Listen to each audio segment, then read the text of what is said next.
दोस्तों नमस्कार, स्वागत है आप सभी का मेरे YouTube चैनल के आर हिंदी कहानियाँ में। आज की कहानी सुनकर आपका भी कलेजा फट जाएगा, आप सोचने पर मजबूर हो जाएंगे। पूरी कहानी को डिटेल में जानने के लिए वीडियो में लास्ट तक बने रहें। तो चलिए कहानी को शुरू करते हैं। 12 अगस्त 2024 को रात के समय उत्तराखंड की राजधानी देहरादून की बस स्टैंड से लगभग सभी लोग जा चुके थे, यानी कि उस समय वहां पर बहुत कम पैसेंजर थे और वह भी वो लोग थे जिनकी रात को बस चलने वाली थी। लेकिन उन्हीं बस का इंतजार करने वाले लोगों में एक लड़की भी शामिल थी। देखने से वो लड़की बहुत परेशान लग रही थी, लेकिन वहां पर मौजूद लोगों में से किसी ने भी उससे उसकी परेशानी का कारण नहीं पूछा। फिर अचानक उस बस स्टैंड पर ड्यूटी करने वाले गार्ड की नजर उस लड़की पर पड़ी और जैसे ही वो गार्ड उस लड़की के थोड़ा पास जाता है तो उसे उस लड़की को देखकर थोड़ा अजीब सा लगता है, क्योंकि वो लड़की थोड़ी असहज लग रही थी, यानी वो खुद को अनकंफर्टेबल महसूस कर रही थी। साथ ही बार बार वह अपने कपड़े ठीक करने की कोशिश भी कर रही थी। वो बच्ची डरी सहमी सी इधर उधर देख रही थी। उसे देखने से लगता था मानो वह काफी ज्यादा घबराई हुई हो। लेकिन फिर उस गार्ड ने देखा कि जिधर वह लड़की बार बार देख रही थी उस तरफ एक व्यक्ति भी घूम रहा था। वो लड़की बार बार उसी व्यक्ति को देख रही थी और खुद को बहुत ज्यादा अनकंफर्टेबल महसूस कर रही थी।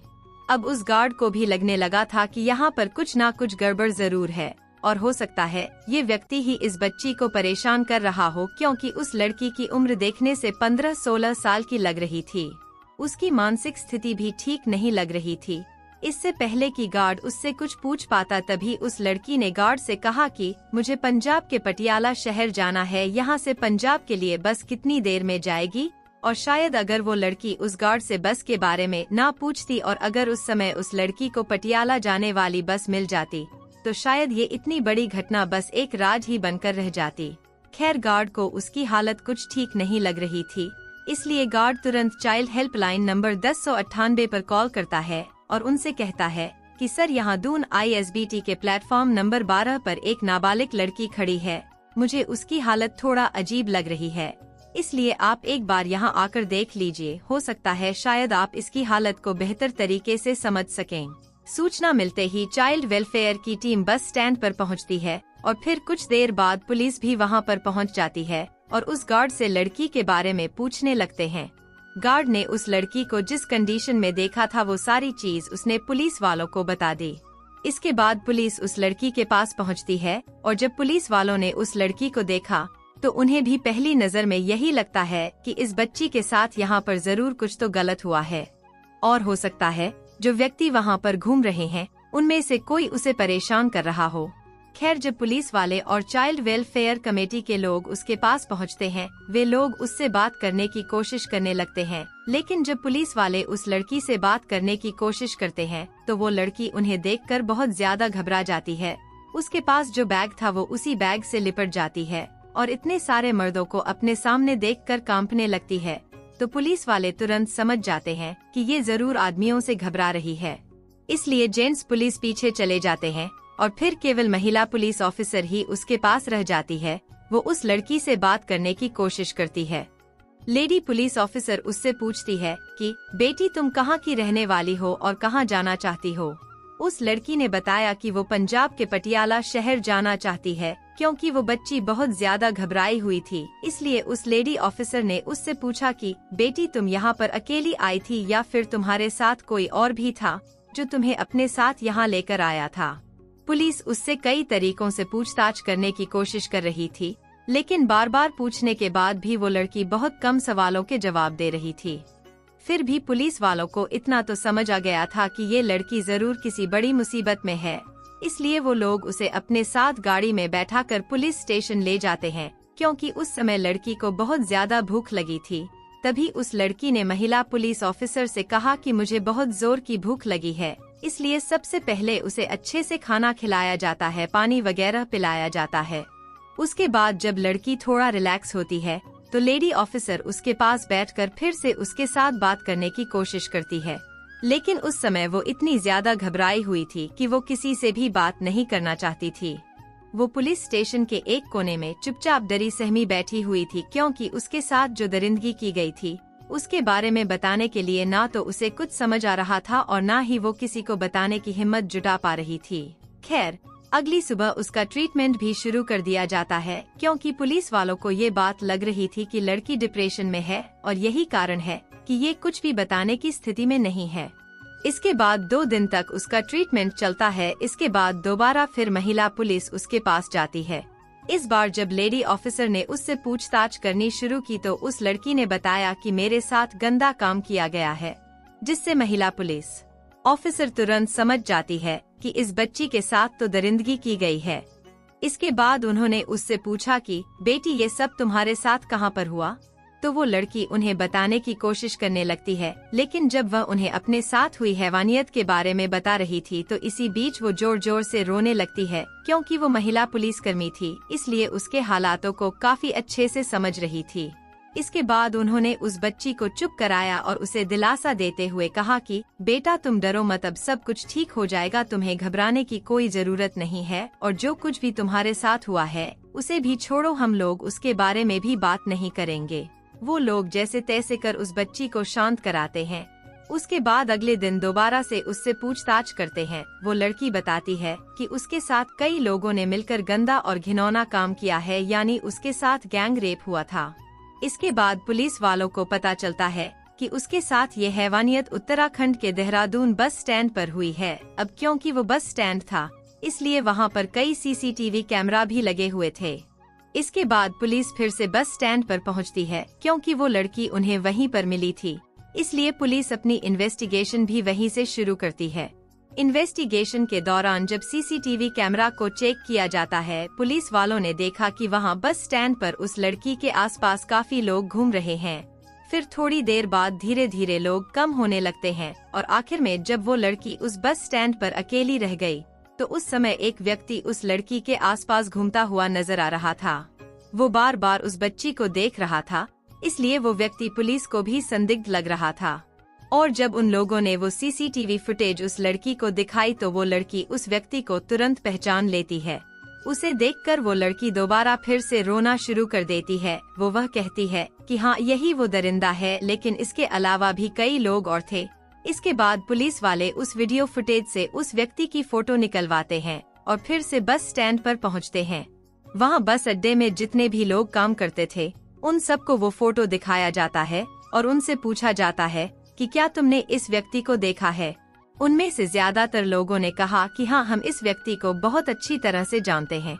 उस व्यक्ति का नाम और एड्रेस पता चलने के बाद तुरंत उसे अरेस्ट कर लेती है। इसके बाद पुलिस उससे पूछताछ करती है और कहती है कि अब तुम हमें पूरी बात बताओ कि आखिर तुम लोगों ने उसे 16 साल की नाबालिग लड़की के साथ क्या किया था और इस काम में तुम्हारे साथ कौन कौन लोग शामिल थे। पहले तो वह व्यक्ति पुलिस को गुमराह करने की कोशिश करता है, लेकिन जब उससे कड़ाई से पूछताछ की गई तो तब उसने एक ऐसी कहानी सुनाई जिसे सुनकर शायद आपका भी खून खौल उठेगा। दरअसल 12 अगस्त 2024 को शाम के लगभग 4 बजे के आसपास का समय था। दिल्ली के कश्मीरी गेट पर एक लड़की खड़ी हुई थी।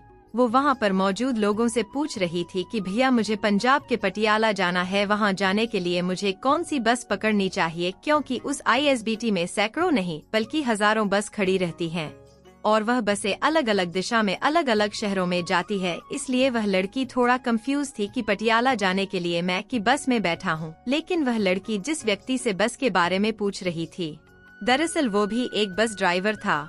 उसने कहा तुम परेशान मत हो, जो सामने बस खड़ी हुई है तुम उस बस में जाकर बैठ जाओ। वो बस दिल्ली से देहरादून जाने के लिए तैयार खड़ी थी। उस लड़की को उस बस में बैठा लिया जाता है और उससे कहा जाता है कि तुमको किराया देने की भी कोई जरूरत नहीं है, जब तुम्हारा स्टॉप आएगा तो मैं तुम्हें बता दूंगा, तुम वहाँ पर उतर जाना। इसके बाद धीरे धीरे वह बस चलने लगती है और फिर वह बस रात करीब 10:30 बजे के आसपास उत्तराखंड की राजधानी देहरादून बस स्टैंड पर जाकर रुक जाती है, क्योंकि वो उस बस का आखिरी स्टॉप था।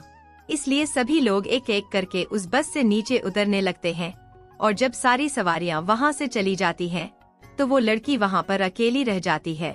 इसके बाद उस बस का कंडक्टर और ड्राइवर उस लड़की के पास जाते हैं और उससे कहते हैं कि पटियाला यहाँ से थोड़ी ही दूर है, लेकिन उसके लिए तुम्हें यहाँ से दूसरी बस पकड़नी पड़ेगी। वो बस ड्राइवर आगे कहता है कि पटियाला जाने वाली बस थोड़ी देर के बाद जाएगी, तब तक तुम हमारे साथ समय गुजार लो।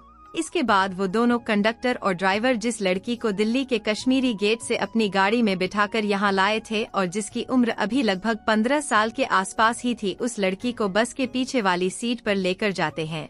फिर उसके शरीर के अलग अलग हिस्सों को छूने की कोशिश करने लगते हैं, उसे परेशान करने लगते हैं और फिर धीरे धीरे उसके कपड़े उतार कर वो दोनों उसके साथ गंदा और घिनौना कृत्य करने लगते हैं। कंडक्टर और ड्राइवर बारी बारी से उस बच्ची के साथ दरिंदगी कर रहे थे। वो बच्ची चीख रही थी, चिल्ला रही थी। उस समय ठीक उन्हीं के बराबर में एक और बस खड़ी हुई थी जो कि ऋषिकेश से दिल्ली रूट के लिए चलती थी। जब उस लड़की की चीखें वहां तक पहुंचती हैं, तो उस गाड़ी के अंदर भी 2 ड्राइवर बैठे हुए थे। लड़की के चीखने की आवाज सुनकर वे दोनों भी कुछ देर के बाद उस गाड़ी में आते हैं और वहां पर वो देखते हैं कि उस गाड़ी में एक लड़की बुरी हालत में पड़ी हुई है और उस बस का कंडक्टर और ड्राइवर उस लड़की के साथ गंदा और घिनौना काम कर रहे हैं। अब यहाँ पर वो दोनों ड्राइवर भी उस बच्ची की मदद करने के बजाय उल्टा ये कहते हैं कि अब हम भी इस लड़की के साथ ऐसा ही करेंगे। इस पर पहले दोनों कंडक्टर और ड्राइवर ने कहा कि कोई बात नहीं, आपको भी जो करना है करो, और इसी तरह लगभग 2 घंटे का समय बीत जाता है। उस लड़की के साथ लगातार ऐसे ही गंदा और घिनौना कृत्य होता रहता है, यानी वो चारों ही उस लड़की के साथ बारी बारी से बलात्कार करते रहते हैं। तब उस गाड़ी का कंडक्टर जो उस लड़की को दिल्ली से अपने साथ लेकर आया था, वो कहता है कि मेरे पास टिकट के कुछ है, मैं उन्हें कैशियर के पास जमा करके आता हूँ। इतना कहकर वो कंडक्टर चला जाता है। इधर ये तीनों हैवान ड्राइवर उस लड़की के साथ दरिंदगी करते रहते हैं। उधर कंडक्टर कैशियर के पास जाता है और जो टिकट के पैसे उसने पैसेंजर से यानी यात्रियों से कलेक्ट किए थे उन्हें जमा करने लगता है। लेकिन तभी कैशियर उससे कहता है कि तुम्हारी गाड़ी तो दिल्ली से रात 10:30 बजे के आसपास बस स्टैंड पर आ चुकी थी, तो फिर तुम 2-2.5 घंटे के बाद कैश जमा करने क्यों आए हो और इतनी देर तक तुम कहाँ थे? वो कंडक्टर कहता है कि साहब बस ऐसे ही मैं थोड़ा बिजी हो गया था, जिसकी वजह से मैं आज लेट हो गया। लेकिन जब कैशियर ने उससे तरह तरह के सवाल पूछना शुरू किया तो वो उसके सवालों के सामने ज्यादा देर टिक नहीं पाया और आखिर उसने कैशियर को भी बता दिया कि साहब मेरी गाड़ी के अंदर एक लड़की है, अगर तुम भी चलना चाहो तो मेरे साथ चल सकते हो। कैशियर ने जैसे ही ये बात सुनी तो वो भी उसके साथ जाने के लिए तैयार हो गया। इसके बाद जब वो कैशियर उस गाड़ी के अंदर जाता है तो देखता है कि 2 ड्राइवर उस लड़की के साथ गंदा और घिनौना कृत्य कर रहे थे। लेकिन जब उन दोनों ड्राइवरों की नजर कैशियर पर पड़ती है तो वो लोग कैशियर को देखकर कहते हैं कि पहले साहब को करने दो, हम लोग बाद में कर लेंगे। इसके बाद उस कैशियर ने भी उस लड़की को नोचना शुरू कर दिया, यानी उसने भी उसके साथ गंदा कृत्य किया। और इस तरह पहले कंडक्टर फिर ड्राइवर फिर उनके पास में जो गाड़ी खड़ी हुई थी जो ऋषिकेश से दिल्ली के लिए चलती थी उसमें बैठे हुए 2 ड्राइवर और आखिर में वो कैशियर, वे 5 लोग मिलकर उस लड़की के साथ बारी बारी से सामूहिक बलात्कार कर रहे थे। और जब वो लड़की चीखने की कोशिश कर रही थी, शोर मचाने की कोशिश कर रही थी, तो वो लोग उससे कहते थे कि क्या तुम पटियाला नहीं जाना चाहती हो, यानी तुम पटियाला जाना चाहती हो तो तुम्हें ये सब करना ही पड़ेगा। उस लड़की की समझ में नहीं आ रहा था कि आखिर उसके साथ हो क्या रहा है और अब तो उसकी मानसिक स्थिति भी बिगड़ने लगी थी। लेकिन फिर किसी तरह वो लड़की वहाँ से निकलने में कामयाब हो जाती है या फिर उसे जाने दिया जाता है। इसके बाद वो लड़की रूट नंबर 12 के प्लेटफॉर्म पर पहुँचती है। वहाँ खड़ी होकर वो बस का इंतजार कर रही थी। वहीं पास में ही एक व्यक्ति मैगी बना रहा था, लेकिन फिर अचानक वहाँ पर मौजूद गार्ड की नजर उस लड़की पर पड़ती है। गार्ड देखा है एक संदिग्ध व्यक्ति जो कि कंडक्टर था, वो उस लड़की को घूर रहा था और बार बार उस लड़की के करीब जाने की कोशिश कर रहा था। दरअसल उस कंडक्टर को अब डर सताने लगा था कि कहीं ये लड़की किसी को कुछ बता ना दे, इसलिए वो उसे वहाँ से हटाना चाहता था ताकि वो लड़की लोगों के बीच में न जाए। लेकिन तभी गार्ड ने बड़ी होशियारी और सूझबूझ के साथ 1098 पर फोन कर दिया था। इसके बाद CWC यानी चाइल्ड वेलफेयर कमेटी के लोग वहां पहुंचते हैं, साथ ही पुलिस भी मौके पर पहुंच जाती है। इसके बाद पुलिस उस CCTV के आधार पर पहले उस कंडक्टर को अरेस्ट करती है जो कि संदिग्ध लग रहा था, और जब उससे पूछताछ की जाती है तो उसके दिए गए बयान के आधार पर 4 और लोगों को गिरफ्तार किया जाता है। उन 5 के नाम की बात करें तो उनमें एक का नाम धर्मेंद्र कुमार, उम्र 32 साल, जो कि हरिद्वार के बंजारा गांव के रहने वाला है।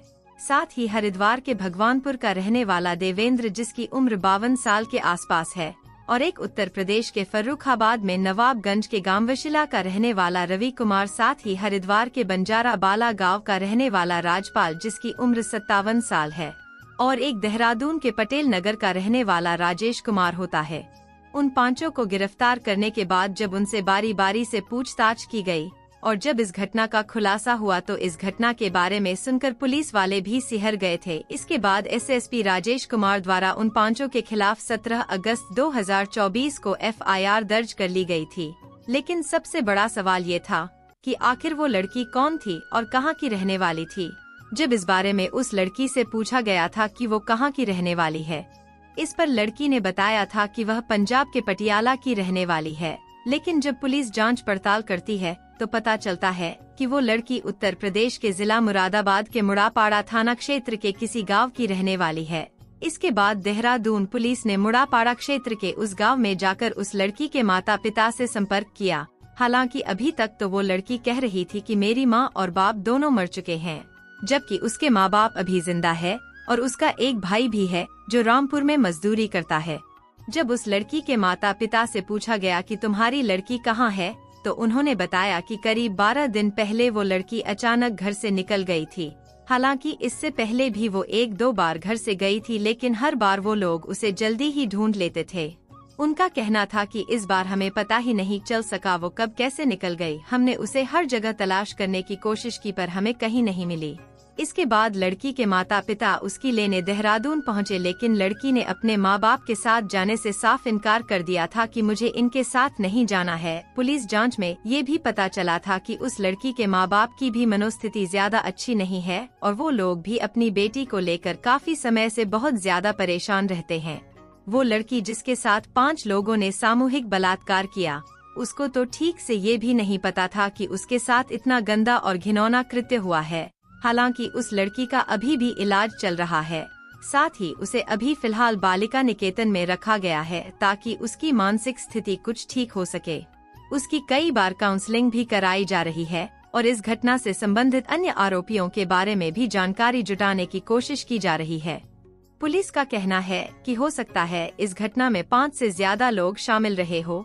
साथ ही पुलिस का ये भी कहना है कि इस मामले को फास्ट ट्रैक कोर्ट में चलाया जाएगा और आरोपियों को कम से कम समय में कड़ी से कड़ी सजा दिलाने की कोशिश की जाएगी, ताकि समाज में इंसानों के रूप में घूम रहे हैं हैवानों को ये संदेश दिया जा सके कि बुरा काम करने वालों को किसी भी तरह बख्शा नहीं जाएगा।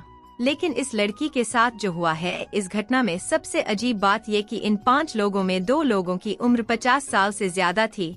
क्या उन्हें उस बच्ची के साथ दरिंदगी करते हुए एक बार भी इस बात का ख्याल नहीं आया कि ये लड़की उनकी बेटी की उम्र की है या फिर उनकी पोती की उम्र की है, जिसे वे लोग सारी रात नोचते रहे, उसकी इज्जत को तार तार करते रहे। फिलहाल पुलिस ने उन सभी आरोपियों को जेल भेज दिया है। साथ ही पुलिस का कहना है कि आरोपियों को जल्द से जल्द कोर्ट द्वारा कड़ी से कड़ी सजा दिलाई जाएगी। वैसे दोस्तों, सजा देना माननीय अदालत का काम है। इन्हें कौन सी सजा मिलनी चाहिए, अपनी राय जरूर बताएं। दोस्तों, इस घटना को सुनाने का उद्देश्य किसी का दिल दुखाना नहीं है, किसी को परेशान करना नहीं, बल्कि आपको जागरूक करना है, आपको सचेत करना है। दोस्तों, इस पूरी घटना के बारे में आपकी क्या राय है, अपना एक प्यारा सा कमेंट जरूर करें, लाइक और दोस्तों को शेयर भी करें और मेरे चैनल को सब्सक्राइब जरूर करें। फिर मिलेंगे ऐसी ही किसी स्टोरी के साथ। धन्यवाद।